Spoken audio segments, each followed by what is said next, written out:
하든과 듀란트의 만남, 그리고 기분 좋은 승리를 거둔 브루클린 네츠. 하지만 오늘 상대하는 팀은 우승 후보 미러키였습니다. 과연 브루클린은 미러키를 상대로 우승 후보로서의 자격을 증명할 수 있을까요? 미리 보는 동부 컨퍼런스 파이널로 손색 없는 빅매치 지금 시작합니다. 경기 전 팬들의 관심사는 과연 브루클린이 아데토쿤보를 제어할 수 있을까였습니다. 내시 감독은 쿤보의 수비수로 디안드레 조던을 붙이는 의외의 선택을 합니다. 일단 기본적인 수비는 쿤보에게 슛을 강요하는 세깅 디펜스. 쿤보가 3점슛 한 개를 넣긴 했지만 기본적인 수비 세팅은 변하지 않았죠. 또한 쿤보 최고의 장점 중 하나인 속공 전개를 제어하는 브루클린의 수비도 괜찮았습니다. 제프 그린이 쿤보가 볼을 잡고 빠르게 달려나가는 것을 일단 차단합니다. 하프코트 오펜스를 강요당한 쿤보는 미드레인지 점퍼를 던졌고 디조던의 적절한 클로즈아웃으로 수비에 성공합니다. 브루클린이 쿤보 수비를 얼마나 잘 준비했는지 알 수 있는 장면이었네요. 지난 올랜도전 모 채널에서 수비 못한다고 엄청 욕먹던 디조던은 오늘만큼은 열심히 수비하는 모습을 보여줬습니다. 아테토쿤보는 디조던의 높이에 부담을 느낀 듯 예전 같으면 그냥 슛을 올라갔을 순간에서도 주춤거리는 모습을 보여줍니다. 하지만 역시 백투백 MVP를 완벽히 제어하기란 어려운 일이었죠. 디조던의 수비는 분명 나쁘지 않았지만 쿤보는 전반전에만 16득점을 기록하면서 브루클린의 맞춤형 수비에도 불구하고 자신의 몫은 충분히 했습니다. 반면 브루클린은 전반전 듀란트가 11득점을 기록했지만 야투 12개를 던져 4개만 적중시키며 좋지 못한 효율을 보여줬고 하든도 11득점 6어시를 하는 동안 6개의 턴오버를 범했습니다. 특히 하든은 디조던과의 투맨 게임 도중 연속 턴오버를 저질렀는데 아직 두 선수의 호흡이 썩 매끄러 보이지는 않네요. 오히려 브루클린에서는 제프 그린과 조 해리스가 3점슛 6개를 100% 성공률로 합작하며 듀란트 하든의 부진을 메워줬습니다. 전반전만 놓고 보면 브루클린의 원투펀치는 그린과 해리스라고 봐도 무방했죠. 듀란트와 하든에게 의존하지 않고 다른 선수들의 활약으로 브루클린이 전반전을 리드했다는 것 자체도 분명 고무적인 일이었습니다. 그러나 두 선수가 자신의 클래스를 보여주는 데는 오랜 시간이 걸리지 않았습니다. 전반전 내내 자신을 괴롭히던 할리데이를 벗겨내고 플로터를 성공시키는 하든. 이번에는 노골적으로 왼쪽 동선을 막자 그냥 오른쪽으로 스텝백하여 3점을 성공시킵니다. 왼쪽을 막으면 오른쪽으로 공격하면 됩니다. 농구 참 쉽네요. 하든이 살아나니 듀란트도 덩달아 신이 났을까요? 듀란트는 그의 머리만큼이나 시원한 3점슛을 성공시키며 컨디션을 끌어올립니다. 전반전 디조던의 좋은 수비를 잘 공략했던 쿤보는 3쿼터에서는 야투 7개를 던져 2개만 넣는 부진한 모습을 보여줬고 그나마 미러키에서는 할리데이가 13득점을 기록하며 둔전해줬습니다. 하지만 디안드레 조던이 전성기를 떠오르게 하는 덩크를 연이어 터뜨렸고 해리스의 3점까지 들어간 브루클린은 11점 차까지 도망가는데 성공합니다. 그러나 하든이 휴식을 위해 들어간 3쿼터 중반 브루클린은 마땅한 백업 볼 핸들러가 없다는 약점이 드러났고 3쿼터 후반 연속 턴오버를 범하며 추격의 빌미를 제공합니다. 차근차근 득점을 올린 미러키는 결국 3쿼터를 5점 차로 좁히고 끝냅니다.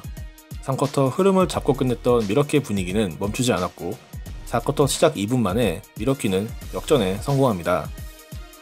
하지만 역시 브루클린에는 원투펀치가 있었죠. 하든과 듀란트가 번갈아 득점을 하며 간단하게 역전에 성공한 브루클린. 이번에는 듀란트의 패스를 받은 하든이 속공을 성공시키며 브루클린은 순식간에 7점 차의 리드를 잡습니다. 휴스턴에서 보기 힘들었던 하든의 열정적인 플레이.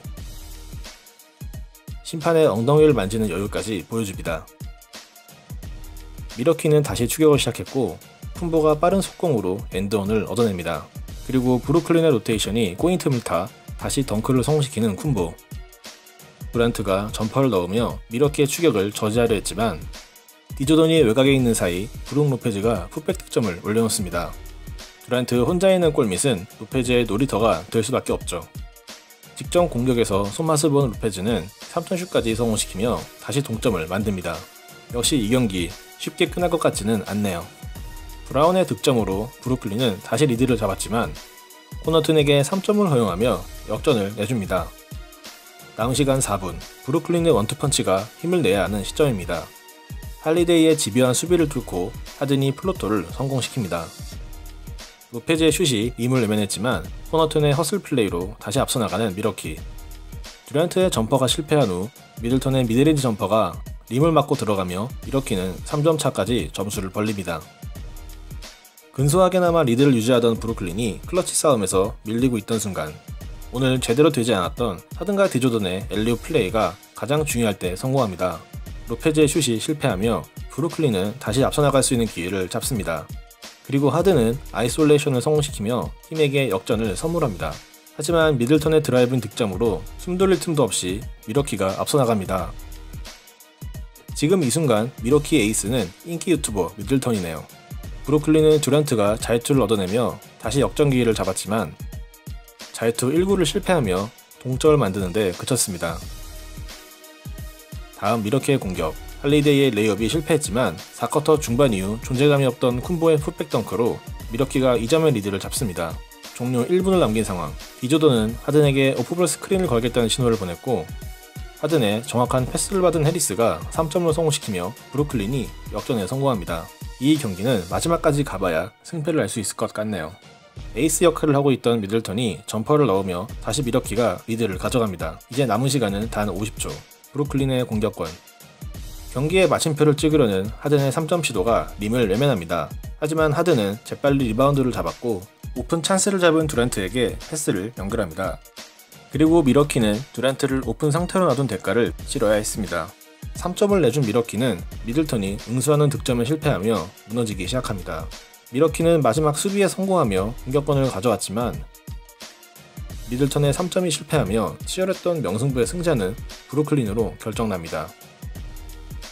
오늘의 베스트는 34득점 12어시를 기록한 제임스 하든입니다.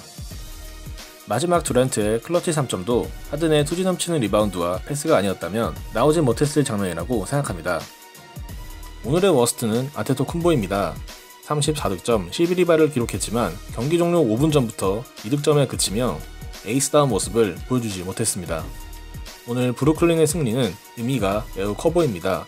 동부의 강호 미러키와의 클러치 싸움에서 승리함은 물론 하든의 슛이 실패하더라도 듀란트가 넣어준 장면을 통해 MVP급 선수 2명이 코트에 있으면 어떤 효과를 낼 수 있는지 보여준 경기였죠. 게다가 브루클린에는 또 다른 스타 카이리 어빙이 남아있습니다. 빠르면 다음 경기 복귀가 가능해 보이는 카이리 어빙. 물론 그가 브루클린의 현재 문제점인 수비 쪽에서 보완해줄 수 있는 선수는 아닙니다. 하지만 어빙이 건강히 복귀한다면 듀란트 하든의 체력 보존은 물론 로테이션 운영을 통해 브루클린은 48분 내내 강력한 공격력을 유지할 수 있을 겁니다. 과연 듀란트, 하든, 어빙, 빅3까지 뭉친 브루클린은 어떤 경기력을 보여줄까요? 농구팬의 한 사람으로서 매우 궁금해집니다. 시청해주셔서 감사합니다.